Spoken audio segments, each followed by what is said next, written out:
Nangyari yan sa akin, hindi ako ayos na. Tapos nandun kami sa peninsula, dami-daming tao.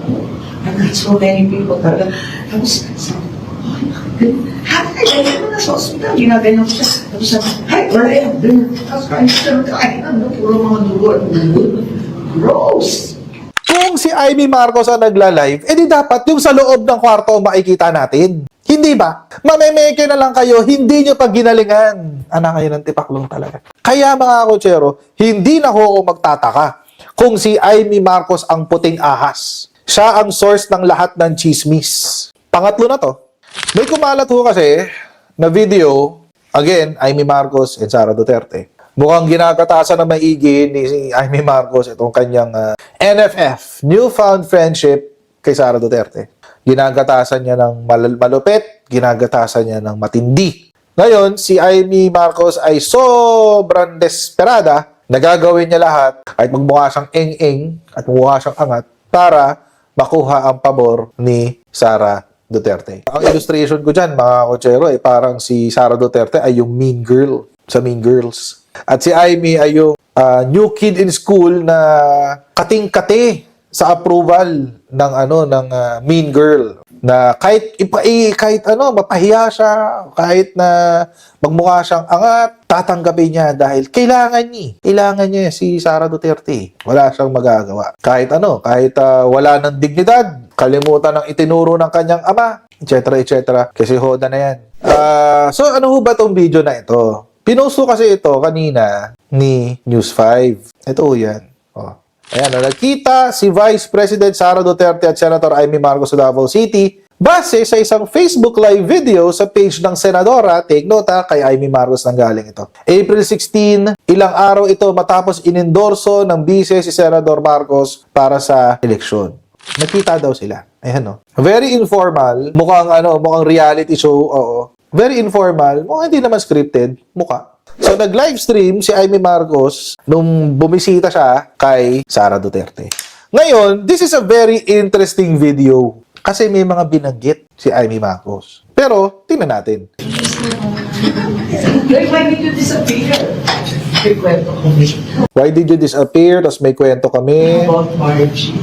About Margie and Tony Boy. Kasi nakita niya yung Jake sa matulog dito. Ay, grabe! In-invite kayo.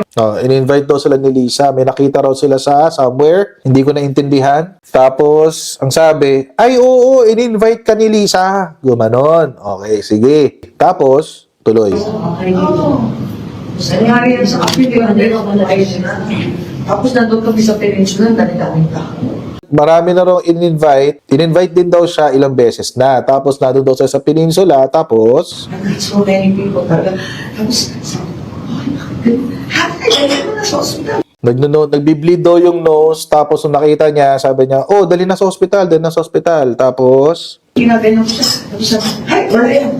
Tapos kain na, puro mga dugo. Gross! yun.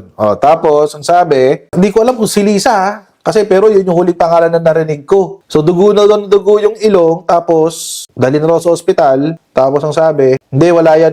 Tapos habang kumakain daw, dugo daw ng dugo yung ilong, tapos gross! Ngayon, mga kotsero, there's something weird about this video. Again, parang sa survey ng Pulse Asia. Una, pansinin nyo ho yung intro. Na kanino ho yung camera? Sino ang nagla-livestream? Senator Amy Marcos was live in Davao City. Si Amy Marcos ang nagla-live. Napakawalang niya mo, Amy. Si Amy Marcos ang nagla-live. Pero na kanino yung camera? Na kay Sara. Alam nyo, makakalbo ako dito kay Amy Marcos, kay Amy Manutok. Kasi mga kutsero, imagine nyo ganito, ako nagla-livestream ako ngayon. Coach Jarrett was live. Pero ang napanood yung video kay Mark Ramos, kay Mike Cervera, kay Takeru Miyamoto, kay Sankay Janjan. Palagay nyo. Isipin nyo. Anong iisipin nyo? Nakakako, di ba? There's something weird. Teka, Coach Jarrett was live. Pero ba't ang lumabas si Sankay? Ba't ang lumabas si Mike? Ba't ang lumabas si Takeru? Ba't ang lumabas si Mark? Syempre, soft promotion sa Big Five. Kung Kung si Amy Marcos ang nagla-live, edi dapat yung sa loob ng kwarto ang makikita natin. Hindi ba? Mamemeke na lang kayo, hindi nyo pag ginalingan. Anak kayo ng tipaklong talaga. Kapag ibang tao humahawak ng cellphone ni Amy Marcos, ano ibig sabihin? Pinagplanuhan. Ano to, reality show? Keeping Up with the Kardashians ang peg nyo? Langya kayo. Ang bobobo nyo talaga. Kayong mga tao ni Amy, ang bobobo nyo. Gusto nyo kasi nilang palabasin that this is impromptu, this is something na hindi pinagplanuhan, etc. etc. Pero fail. Fail, mga kakutsero. Fail. This is such a failure. Kaya mga kakutsero, hindi na ako magtataka kung si Amy Marcos ang puting ahas. Siya ang source ng lahat ng chismis. Pangatlo na to. Kung scripted yung pag-entra, most probably, scripted din yung kwento. Kasi nga, mga kakutsero, scripted yung live stream eh. So, kung scripted yung pagpasok, scripted din yung kwento.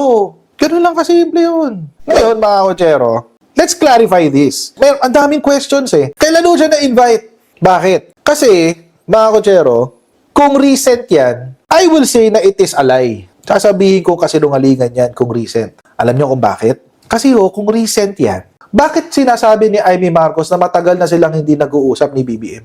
Yun, it makes sense. Bakit? Kasi pati sa mga pictures, alam nating lahat na hindi sila nag-uusap. Hindi nga sila nakikita pag Sunday. Tapos all of a sudden, biglang merong kwento na nagkita sila sa peninsula at sinasabi niya, dumudugo ang ilong ng kung sino man. I will assume na kung ang pinapatungkulan niya ay si F. Elisa Marcos, ang sasabihin niyang sila ay yung mag-asawa. Siyempre. Wala naman iba eh. Kanino ba yung intriga ng droga? Di ba na kay PBBM?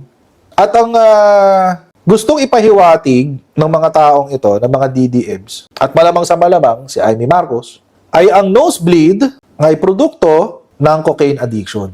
Which is, mga kotsero, yun ang gusto nilang patungkulan dyan.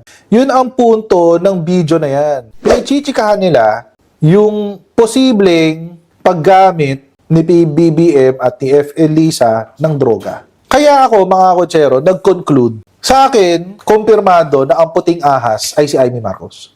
Sa kanya nanggagaling yung chismis. Malamang hindi galing sa kanya yung pulburon video. Pero sa kanya galing yung chismis. Si Amy nag-feed ng lahat ng impormasyon na ipinapasa niya sa mga nagsasabi na nagda-drugs. Lahat ng impormasyon. Oo, syempre, yung mga taong mga DDS na galit kay PBBM, kaagatin yung mga sinasabi. Ito ho, itong video ho na to, patunay, number 1, na si Amy, simula noong 2022, ang siyang sumisira sa kanyang kapatid. Imagine, kakahalal pa lang ni PBBM, sinisiraan na ni Amy, yung kapatid niya. Bakit? Kailan ba lumabas si puting ahas? Di ba 2022? Ngayon, nagbago na siya ng kulay, itim na ahas na siya ngayon.